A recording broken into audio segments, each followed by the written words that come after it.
Nah, ketika Fatihah itu sebegitu keramatnya, sebegitu topnya, itu setan rapat, singkat cerita itu, yang tadi dipimpin oleh iblis yang sedang terkapar apa?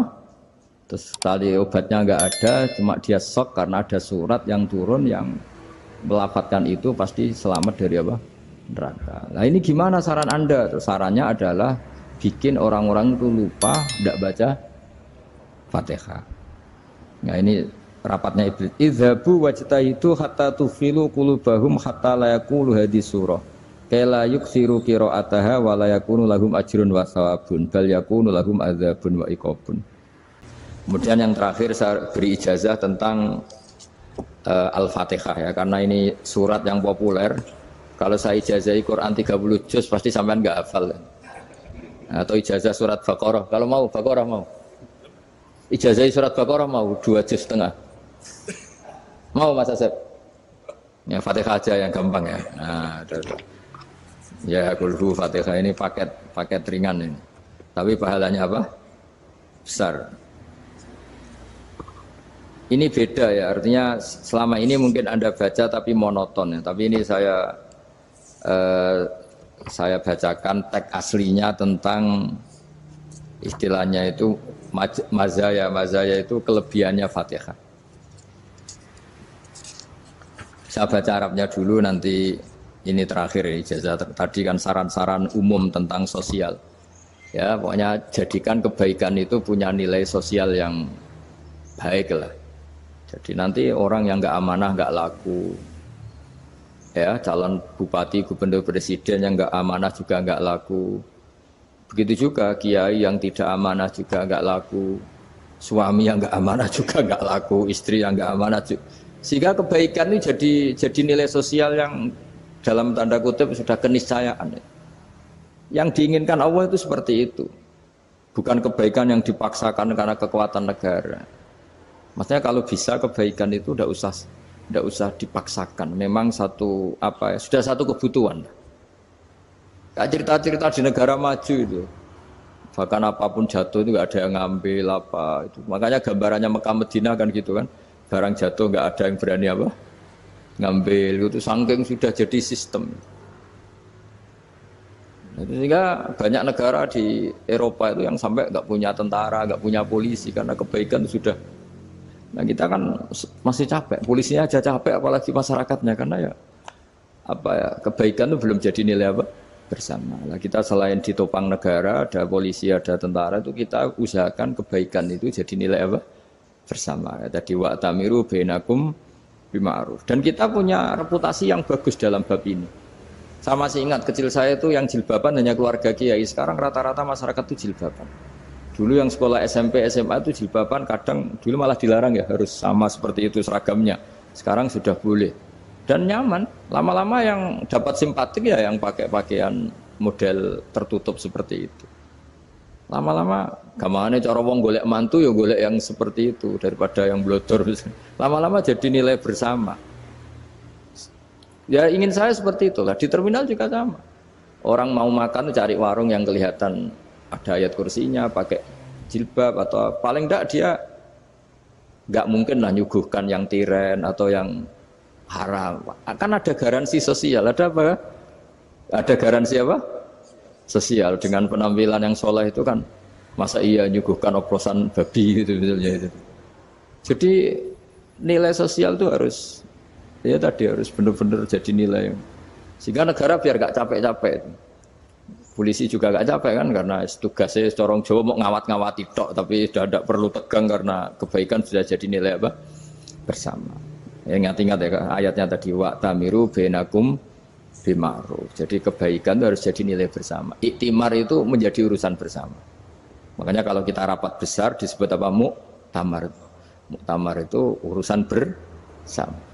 Ya tadi, imamnya sholat juga menopang Gojek karena nggak lama-lama nopang Grab, nopang Kernet, nopang penjaga Indomaret, penjaga bensin, pom bensin. Nah dia hanya punya waktu 5 menit terus imamnya baca Baqarah kan. Iya imamnya mursyid, mungkin dia tambah lama tambah dapat aplaus dari muhibbinnya, tapi makmumnya dia tambah lama tambah dapat penghormatan dari pecintanya, tapi kitanya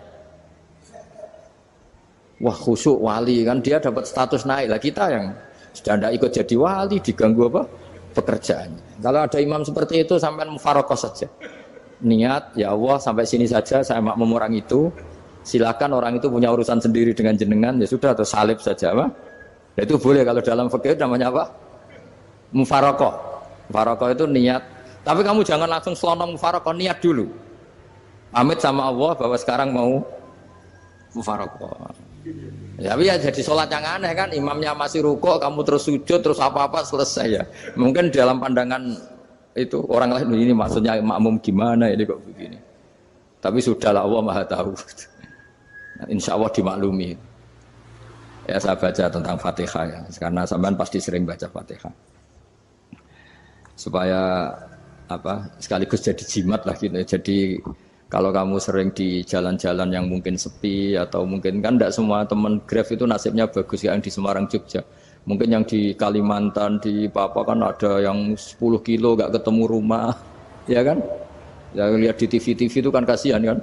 Sudah 10 kilo gak ketemu rumah, penumpangnya kewekar preman tuh kan. Ini makan orang enggak kan gitu. Kan ujiannya dua. Kalau penumpangnya cantik itu ya kecoba syahwat, kalau preman takut. Jadi orang itu selalu ujian itu. Sing sedengan itu kan jarang orang itu. Jadi kalau penumpangnya perempuan cantik ujiannya itu syahwat, kalau preman ujiannya ketakutan. Kalau orang yang lemah bawa uang ujiannya kamu ingin garong. Jadi hidup itu memang semuanya ujian. Liyabluwakum ayyukum ahsanu amala.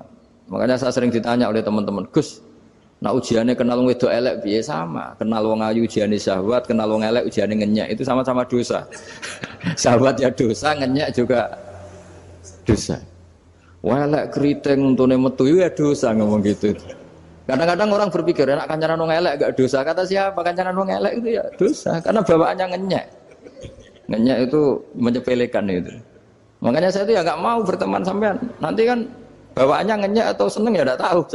Ya sudah ada takdir saja kalau ketemu ya tak ulang ngaji gitu. Tapi ini ngaji terakhir, setelah ini ngaji biasa aja, enggak usah resmi gini. Ngaji kok resmi aneh. Pokoknya nanti suatu saat kalau pandemi sudah berlalu saya akan ngaji Rebone, lalu ini ngaji. Ini ngaji yang kurang bagus karena ngatur kiai kurang berkah ini. Nanti tapi ya lumayan lah masih mau ngaji. Ngaji kok tanggal ini jam ini. Sekarang suatu saat kamu tak panggil, Mas Wahyu datang ke sini jam ini tidak mesti bisa. Mungkin pas ada acara apa, oh, maaf ke sini pas ngecek pas apa. Gitu. Jadi ya sudah tapi tak maafkan enggak apa-apa. Takdir ya. Tak bacakan supaya sampean tahu keramatnya bismillah. Nah, sebelum saya bacakan bismillah Fatihah tak beritahu tentang ilmu tafsirnya karena ini penting sekali. Fatihah itu dawuhnya Allah, tentu itu dawuhnya Allah. Saya ulang lagi itu kalamullah. Tapi yang sudah diberikan kesampaian ke kita semua. Sehingga seakan-akan itu menjadi dawuhnya kita ke Allah. Jangan salah loh ya. Fatihah itu dawuh Allah tapi sudah diberikan ke kita. Sehingga posisi kita itu yang punya itu.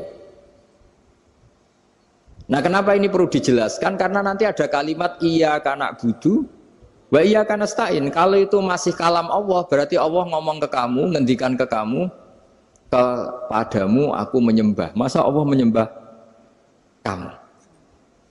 Nah sehingga ilmu tafsir itu menyelesaikan itu dulu ya. Saya ulang lagi ya, sebelum sampean sering baca Fatihah, aku yakin ya sering baca. Tapi barokahnya tidak paham itu tidak pernah janggal.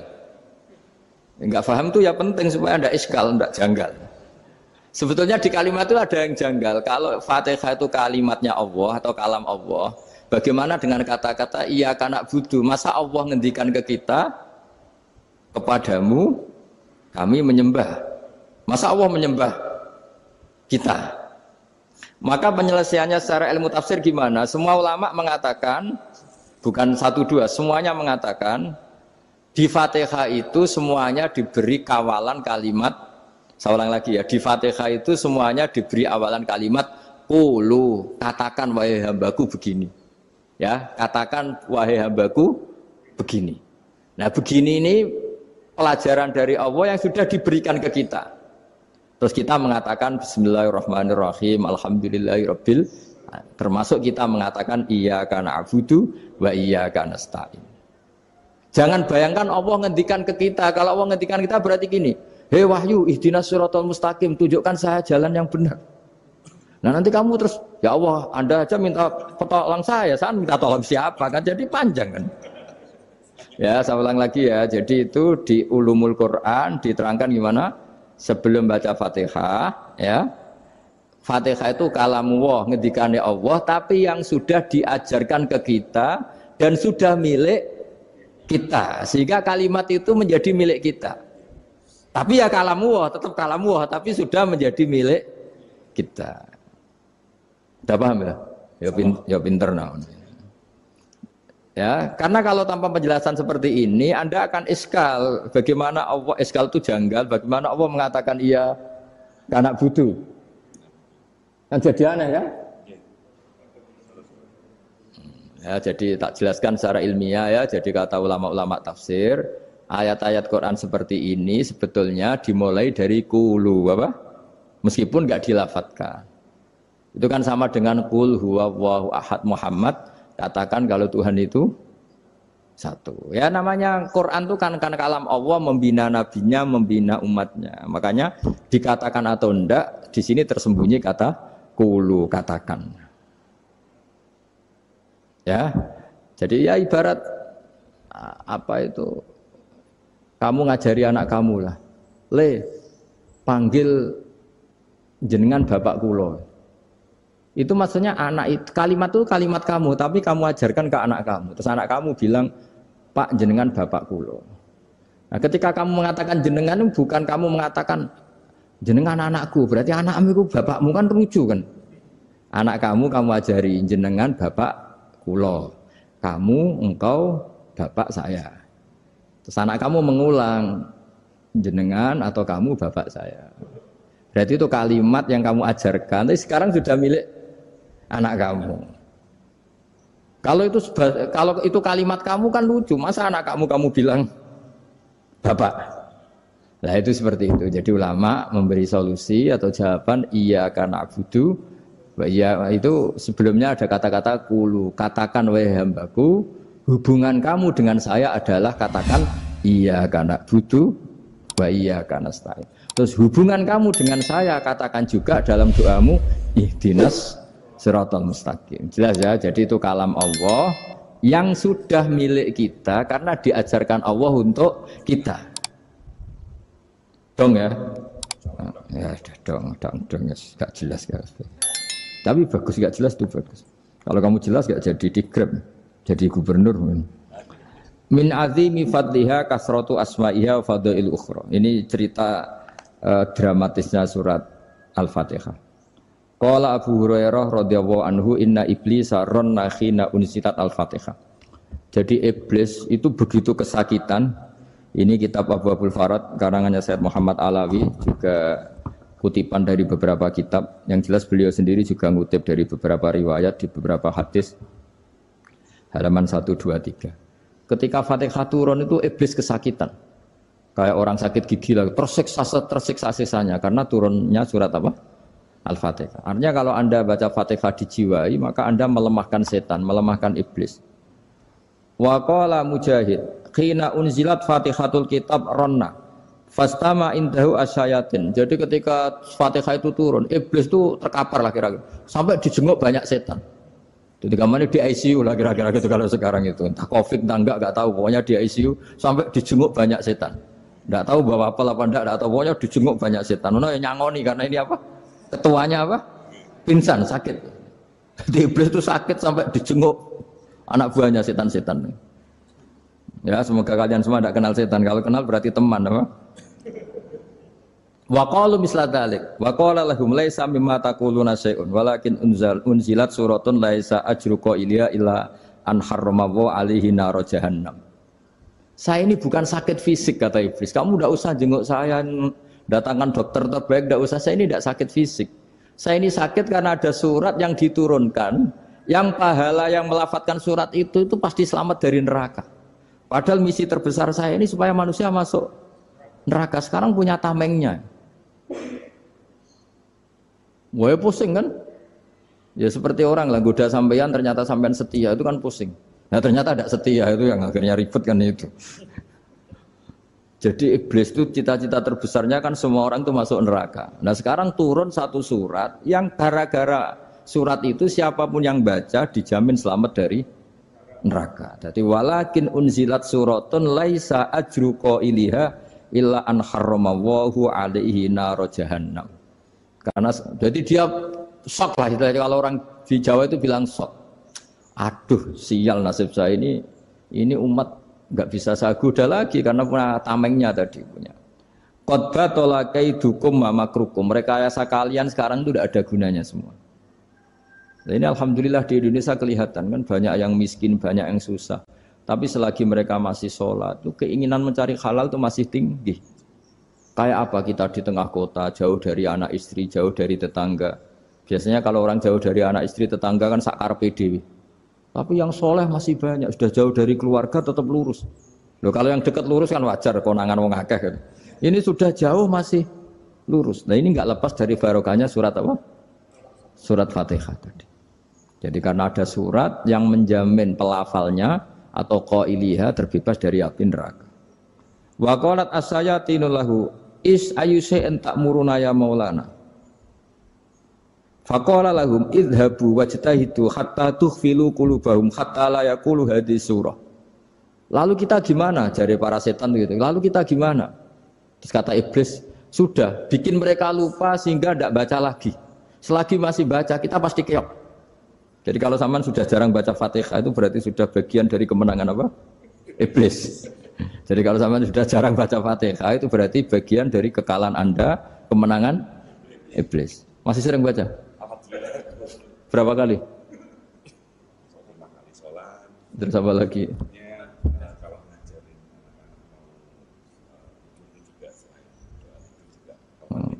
Kok 5 kali tok itu? Berarti pas sholat fardu tok itu? Enggak 5 kali itu mendingan itu 17. Kamu itu ngitungnya jangan 5 ini. 5 waktu itu berarti lumayan kan? Berapa? 17 ya? Ya. 17 ya? Ya. 17, tapi kalau makmum tuh sering separuh kan, apalagi makmum tarawih. Ya kan? Makmum tarawih itu bacanya Fatihah ada yang sempurna enggak ya? Ya enggak lah. Baru alhamdulillah rabbil alamin ruko ikut ruko ini gitu. Makmum kan yang tarawih lah, Mas. Kalau tarawih jarang sempurna ya. Fatihahnya itu. Kan imam sudah ruko. Kamu bacanya Fatihah sampai mana tuh? Baru setengah ya. Ya paling pas tarawih aja kan enggak sempurna ya. Apalagi kalau imamnya sing kilat tuh waduh malah.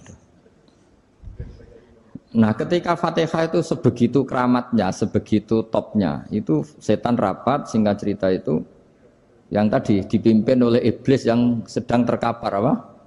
Terus tadi obatnya enggak ada, cuma dia shock karena ada surat yang turun yang melafatkan itu pasti selamat dari apa? Neraka. Nah ini gimana saran Anda? Terus sarannya adalah bikin orang-orang itu lupa, tidak baca Fatihah. Nah ini rapatnya iblis. Idhabu wajtahidu hatta tufilu qulubahum hatta la yaqulu hadhihi surah. Kala yuksiru qira'ataha wa la yakunu lahum ajrun wa thawabun bal yakunu lahum adzabun wa iqabun.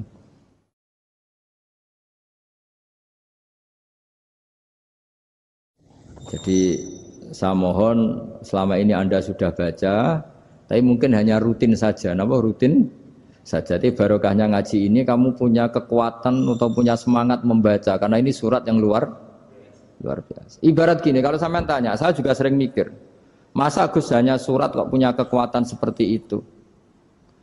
Di dunia ini kata Allah, mulai Nabi Adam sampai kiamat, nggak ada yang bisa menandingi kekuatan kalimah. Kalimah itu kata-kata, nggak ada yang bisa menandingi kata-kata. Misalnya Anda nge-grab, berangkat istri cuek, berangkat cuek. Itu beda dengan ketika meskipun satu kalimat. Wes Pak, muga-muga dilindungi pangeran, mugi-mugi jenengan selamat. Itu menjadi teduh dan semangatnya luar biasa karena kayak mendapat support. Jadi kira-kira kalimat itu hubungannya kita dengan Allah Fatihah itu seperti itu. Kamu melafadzkan satu kata-kata yang dibenarkan langit bumi, dibenarkan aras, dibenarkan malaikat, dibenarkan semua penghuni di dunia ini. Sehingga itu efeknya luar biasa. Itu seperti gini ya, kamu cerai sama istri, terus nikah lagi katut babon. 10 tahun anak kamu dididik, ibunya benci kamu. Dan memang Anda layak dibenci. Duwidek. Dan sampai nggak pernah manggil kamu Pak. Suatu saat, kamu tentu rindu kan, ingin dipanggil Bapak oleh anak kamu. Suatu saat anak ini manggil kamu Pak E. Wah itu senengnya bukan main.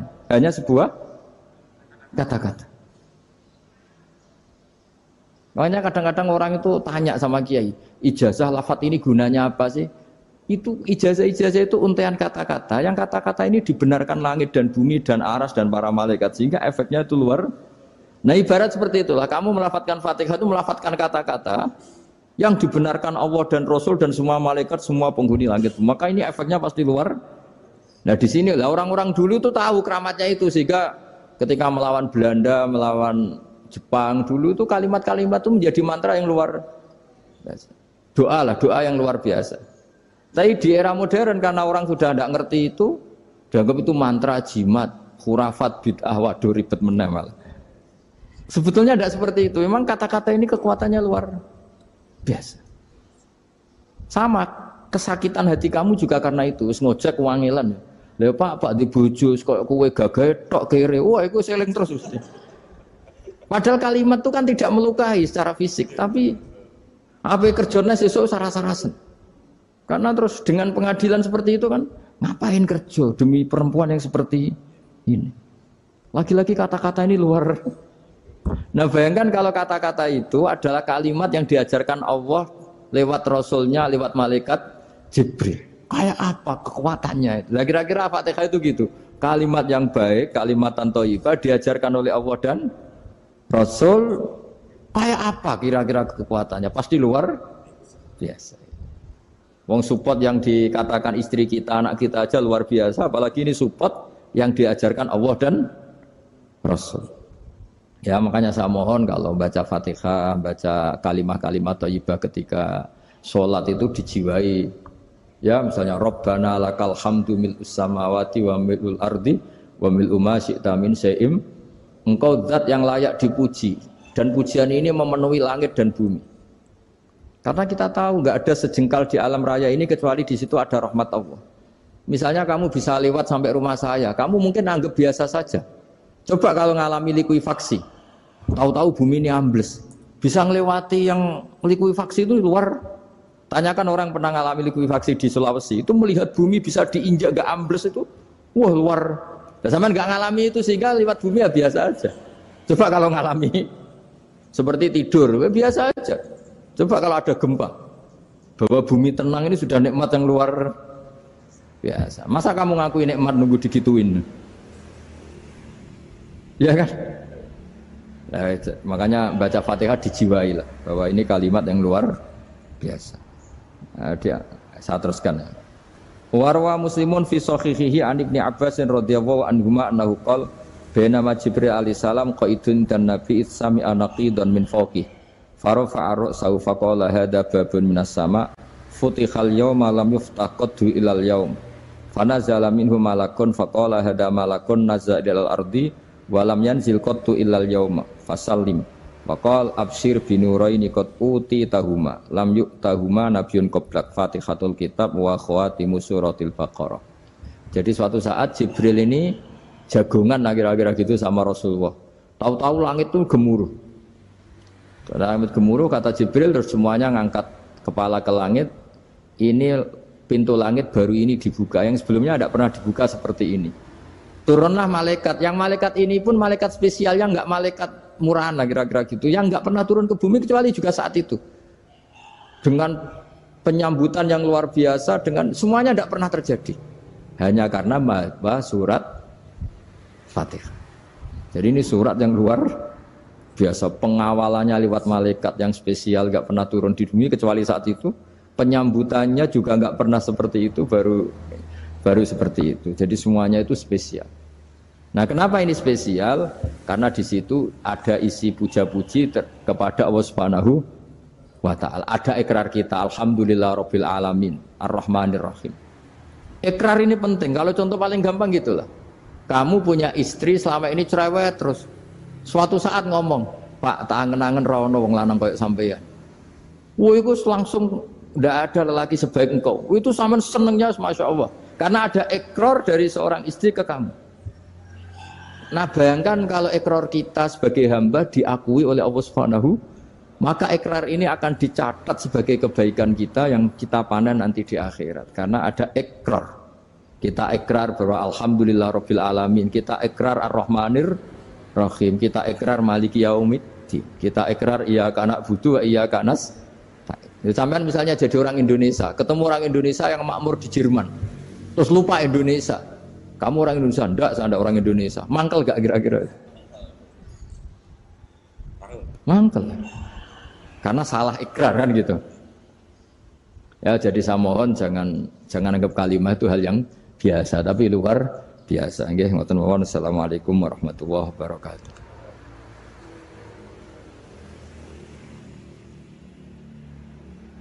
Saya berkali-kali kampanye di mana-mana lah, kampanye dan menganjurkan.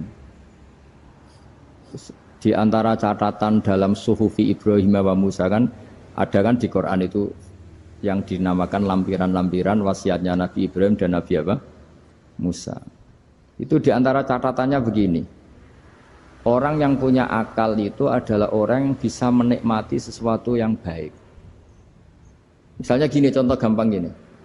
Kamu punya anak pertama atau punya anak yang masih kecil, itu gendong tuh senangnya bukan main. Melihat anak sehat tuh senangnya bukan main. Mungkin saat itu banyak orang yang sedang maksiat dengan perempuan nakal atau dengan teman-teman nakalnya, yang nganggap seperti itu tidak nikmat. Tapi andaikan ini ditimbang ya ditimbang. Yang maksiat betulan, misalnya paling ukuran bahagianya itu 70%. Tapi yang ini, yang nimang anak baru lahir atau masih kecil, corong Jawa ngeloni anak, bisa saja bahagianya itu sampai 100%. Artinya selama ini kesalahan kita adalah nganggap maksiat itu pasti menyenangkan dan taat itu tidak menyenangkan. Makanya saya berkali-kali fatwa, untuk melawan kenikmatan maksiat, orang harus terbiasa menikmati taat, menikmati kebaikan. Jangan kira kita nimang istri nikmat, nimang anak nikmat, ketemu teman yang lama tidak ketemu juga nikmat. Artinya kita akan melewati berjam-jam untuk jagungan sama teman, sama anak, sama istri. Dan itu harus kamu nikmati supaya mengganti tidak berkebutuhan nikmat yang lewat jalur maksiat. Jadi saya mohon sarana-sarana yang menyenangkan itu, yang taat itu kita maksimalkan. Makanya bapak saya itu sering pesen, kowe nak ngaji sing guyon, sing seneng. Nganti wong maksiat itu karena cari kesenangan. Coba kalau kesenangan itu sudah didapatkan saat taat, maka tidak butuh lagi kesenangan yang berbentuk maksiat. Makanya orang-orang wali dulu kalau sudah sholat itu gak bisa berhenti karena merasa nikmat. Makanya Nabi pernah ngendikan wa qurratu aini fi sholat, nyaman saya itu kalau sedang sholat.